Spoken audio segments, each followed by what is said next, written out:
প্রতিদিন বিভান ঘুম থেকে উঠলে ওকে দুধ খাওয়ানোর পরে ওকে নিয়ে একটু হাঁটতে বেরোই আমরা। আজও সেরকমই হাঁটতে বেরোলাম। কোথায় যাওয়া যায় ভাবতে ভাবতে আমরা ভাবলাম আজকে একটু অন্য কোথাও যাই। রোজই তো এক জায়গায় হেঁটে আসি। আমরা চলে গেলাম এখান থেকে। এখানে একটা জাংশন মল বলে বড় শপিং মল আছে, যেটা আমাদের কোয়ার্টার থেকে মাত্র 5 মিনিটের হাঁটা পথ দুর্গাপুরে। যেতে যেতে একটা ফ্রেন্ডের সাথেও আলাপ হয়ে গেছিলো আমাদের। যাই হোক, দেখো 5 মিনিট পরেই আমরা চলে এসেছি শপিং মলে। বিভান তো এত লাইট দেখে ভীষণ খুশি হয়ে যায়, সব বাচ্চারাই সেটা হয় স্বাভাবিক। আমরা চলে এসেছি, দেখতে পাচ্ছ শপিং মলে। চারিদিকে অনেক লোকারণ্য, অনেক আলো জ্বলছে, খুব সুন্দর সাজানো গোছানো বেশ শপিং মলটা। বিকেলবেলা একটু হালকা আউটিংয়ের জন্য বেস্ট বাচ্চাদের নিয়ে। একপাশে একটা সুন্দর ফোয়ারা ছিল।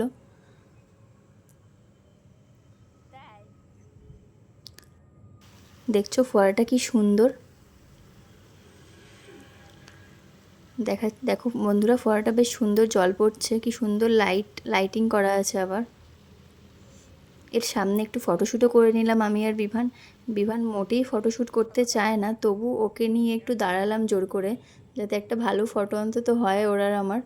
আর ওর দিদুন মানে আমার মাও ভালো ফটো তুলতে পারে না, জানো সব মায়েরাই যেরকম হয় আর কি। তবু মায়েদের হাতে তুলে দেওয়া ফটোর একটা মূল্যই আলাদা, যতই সেটা কাঁপা কাঁপা হোক, তাতে একটা ভালোবাসার ছোঁয়া থাকে।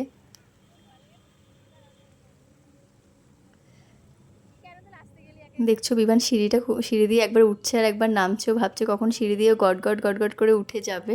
আলটিমেট ও দিদুনের হাত ধরে যাচ্ছে।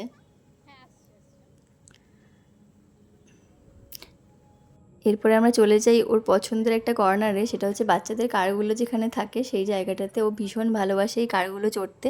শপিং মলে এলে ওর এই কারে চড়া চাই মাস্ট, এটা একদম। ও গাড়িতে উঠে পড়েছে। ওর পছন্দের গাড়ি হচ্ছে এই লাল গাড়িটাও, এটাই ফার্স্টে চুজ করে দেয়। আমার একটু ভয় লাগছিল যেহেতু বেল্ট বাঁধেনি ওরা। যাই হোক, ওরা বললো যে বেল্ট না বাঁধলেও অসুবিধা হবে না, ও একটু বড় হয়ে গেছে। আলটিমেট গাড়িটা চলা স্টার্ট হলো, রিমোট কন্ট্রোল গাড়িটা। অনেকটা দূরেই নিয়ে যায়, আমার একটু ভয় লাগছিল তখন।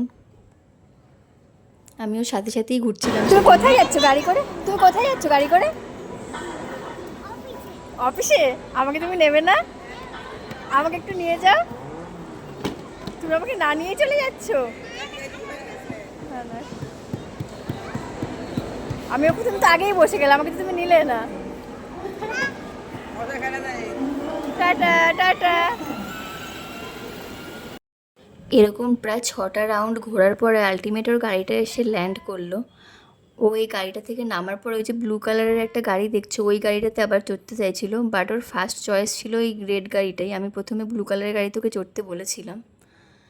তারপরে আমরা একটা স্ট্রিট ফুডের দোকান থেকে আমার পছন্দের চিকেন মোমো কিনেছিলাম। মোমোটা যদিও ভীষণ বাজে ছিল খেতে, একটা বাসি স্মেল আসছিল, তাও আমি কষ্ট করে কোনো রকমে শেষ করলাম। বিভান এই ঝোলটা খেতে খুব পছন্দ করে, তাই একটু ঝোল আমি ওকে একবার দিয়েছিলাম, বায়না করছিল বলে। মোমোটা এতটাই বাজে যে ওকে দেওয়ার আমি আর রিস্ক নেইনি। তোমরা যদি কখনো স্ট্রিট ফুডের দোকান থেকে মোমো বা কোনো ফাস্ট ফুড খাও, তবে অবশ্যই যে দোকানগুলোতে বেশি ভিড় দেখবে সেখান থেকেই কিনবে। আমি ভুল করে একটা অন্য দোকানে চলে গেছিলাম,